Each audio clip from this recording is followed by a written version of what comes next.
My name is Akriti Joshi. I'm a general counselor. Yeah, thank you. So, teacher. Ma'am, so first of all, what is the most important learning in the whole process of counseling?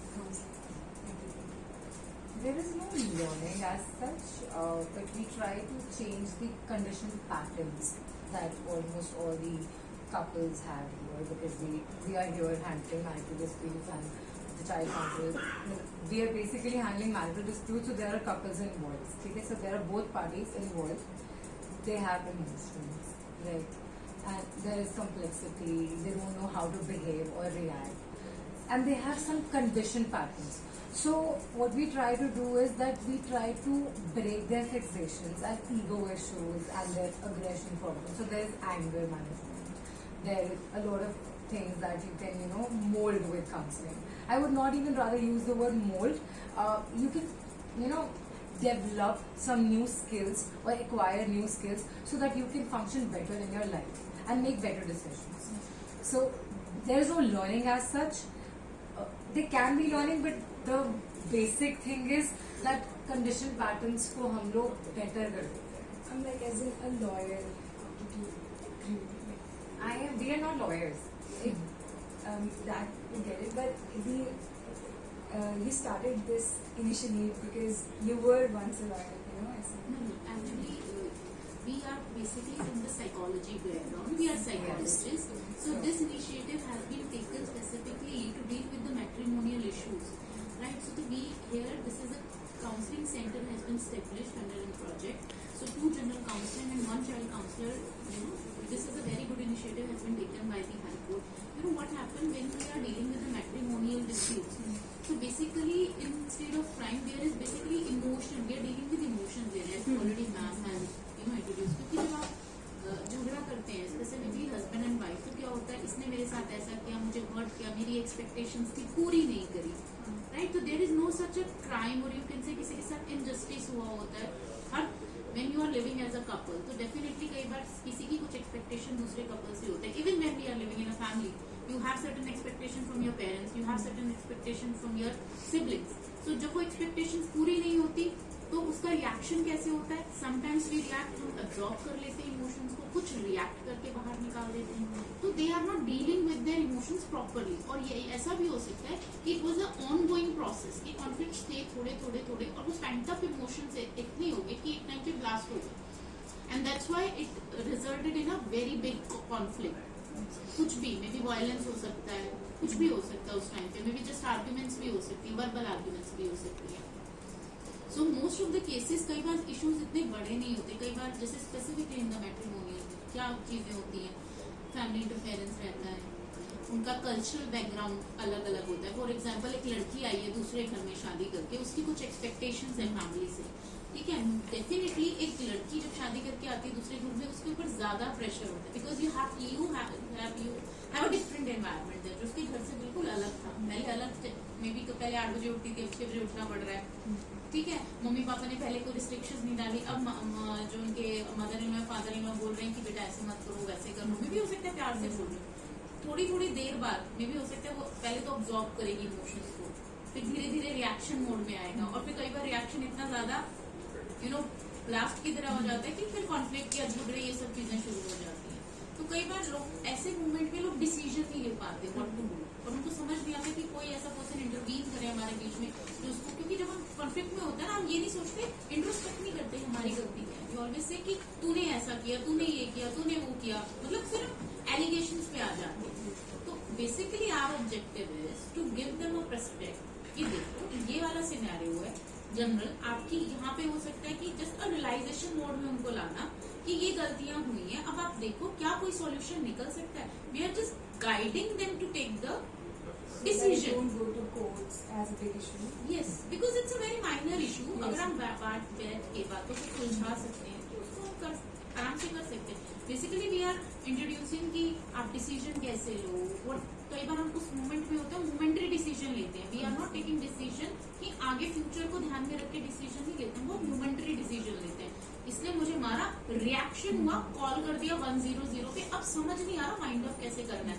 Call तो कर दिया, लगता है कि flow के साथ चलो, ये होता है ना फ्लो के साथ चलो, माइंड अप करना नहीं आ रहा चीजों को, है मन में कहीं कि शायद गलत हो गया, इंट्रोस्पेक्शन नहीं होगी किसी भी उसमें because of anger issues and maybe revengefulness. तुम लोगों को फील होता है उस टाइम पे, अगर जैसे I just had a fight with my spouse, so I will not realize at that moment because my emotions are complex right now. I'm angry, I'm feeling, I'm hurt, I'm disappointed. I expected something from that person and now he did not fulfill that. So मेरे emotions अभी ये नहीं सोच सकते बैठे कि शायद मैं भी गलत. Maybe I'm expecting a little too much from him. Maybe I'm expecting 200 from him when he is a 80. ठीक है.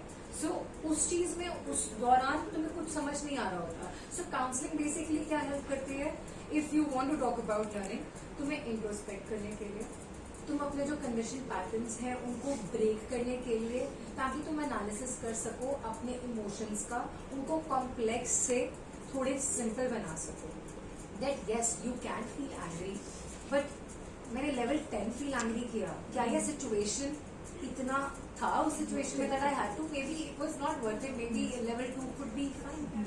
I could have taken my space and could not have yelled so much of vulgar language or abused my partner that way around, maybe physically, maybe mentally, because there's no coming back after that. And even with counseling, it is possible to come back from the physical and mental abuse also, because I would say that if a couple has come in and the wife has been physically and mentally abused, but she still has the will to go back to the husband and reconcile with him, but she has no idea how to go back because भूलना भी तो मुश्किल है और माफ करना, forget and forgive.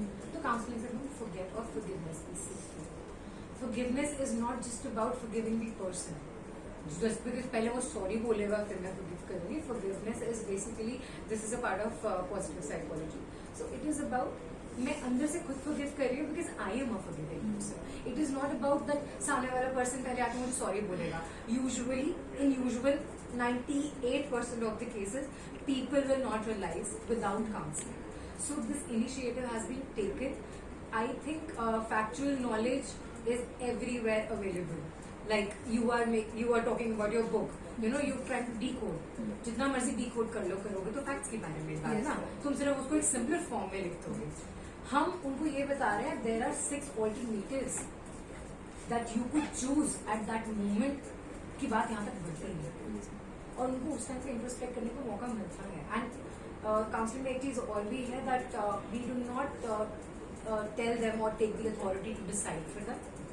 हम उनको बताते हैं this is A, this is B, this is C, your choice, इसके प्रोज एंड कॉन्स, इसके प्रोज एंड कॉन्स और इसके pros and cons. So it helps them to, because हम नहीं चाहते वो हम पे डिपेंडेंट हो जाए. डिसीजन मेकिंग, हाँ, उनकी डिसीजन मेकिंग, प्रॉब्लम सॉल्विंग पे काम करते हैं, तो उनकी उस चीज में लर्निंग जरूर होती है, तो वो उस तरह फिर कंडीशन हो पाते हैं. ऐसा नहीं दोबारा मैम ने एंगर मैनेजमेंट से की थेरेपी से चीजें सिखा दी थी दोबारा कभी गुस्सा ही नहीं आएगा, ऐसा कुछ नहीं, गुस्सा आएगा फिर शायद उसको एक ही काउंसलिंग सेशन लगे, उसके बाद ऑल्टरनेटिव, ठीक है, शायद उस टाइम शायद उसको पास लगे थे कि गुस्सा नहीं करना चाहिए था, शायद उस टाइम उसको लगे कि मैम मुझे खुद ही लग रहा है गलत कर गया है ना, कि शायद कई बार आके खुद ही इंसान बता रहा होता मैम मुझे लगा मैंने ज्यादा कर दिया. I don't know how to tell her that I am sorry. किसी को सॉरी बोलना नहीं आता. हाँ, ठीक है. सो हम बोलते हैं कि रॉ हो जाओ, क्या हो गया, you can just say sorry as it is. उनको लगता है सॉरी बोलना एक बड़ा टास्क है, टास्क नहीं है, और फॉरगिव करना भी तो बहुत बड़ा टास्क नहीं है. फॉरगिविंग कम्स फ्रॉम विदिन, ठीक है, it will not come from some outside factor और समथिंग. अगर मैं कल बोलूँ कल मेरी इनके साथ लड़ाई हो जाती है और we can take 40 days of not talking, let's say, ठीक है, क्योंकि I am waiting, आकृति will come and apologize to me. क्या कर रही हूँ, keeping a grudge, ठीक है, मेरे अंदर एक फीलिंग है एंड समवेयर मेरा बीपी हाई रहेगा, मेरी मेंटल फिजिकल दोनों चीजें कहीं ना कहीं तंग हो रही हैं. मैं whenever I'm looking at her face मुझे गुस्सा भी आ रहा है, ठीक है, कि why is she not coming and talking to me, उसको सॉरी बोलनी चाहिए. Why am I expecting from her? पहले मैं ये तो देख लूं मैं अपने आप से as a person, as a human being क्या एक्सपेक्ट करती हूँ. Am I somebody who has the authority or has the capacity to forget someone? Of course I have it. I do not need her validation or her approval or her action or reaction so that I forget. जो counselling तुम्हें basically बहुत चीज़ों में help करती है, तुम्हारी emotion के complexity में, तुम्हारी डिसीजन मेकिंग में, तुम्हारी प्रॉब्लम सॉल्विंग में, and specially when we talk about marital disputes here, यहाँ पे किसी की एक की गलती नहीं है, ठीक है? ऐसा नहीं है कंपनी का एक चेक बाउंस हो गया तो एक उसी कंपनी की गलती है, या it is like 50-50. As a chemical reaction you were a blast, that's it. So उस ब्लास्ट को बताने के लिए कि ये थोड़ा थोड़ा ये वाला कम कर देंगे, आप वाले से ये वाले फैक्टर्स निकाल देंगे, ये वाले निकाल देंगे, तो शायद you are a better stable chemical reaction. Now, related to this only, do you think there should be some change in the laws or in the counseling or the judiciary as such?